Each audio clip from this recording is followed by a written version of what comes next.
10 ઓગસ્ટે ચંદ્ર અને રાહુ ભેગા થઈને ગ્રહણ યોગ બનાવી રહ્યા છે અને તેનાથી આ 3 રાશિના લોકોને સાવધાની રાખવી જરૂરી છે। પહેલી રાશિ છે મીન રાશિ।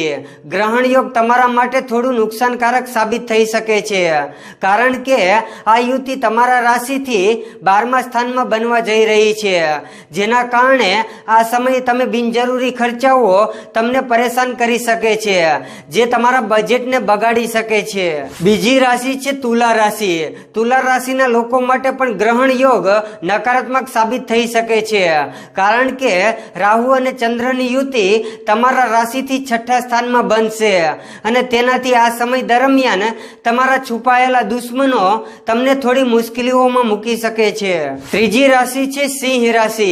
ગ્રહણ યોગ તમારા માટે હાનિકારક સાબિત થઈ શકે છે, કારણ કે રાહુ અને ચંદ્રની યુતિ તમારા ગૌચર કુંડળીના 8મા સ્થાનમાં બનવા જઈ રહી છે અને તેથી આ સમયે તમને શરદી, તાવ આવી શકે છે, તેમજ તમને કાર્યસ્થળ પર થોડી મુશ્કેલીઓ કરવી પડી શકે છે।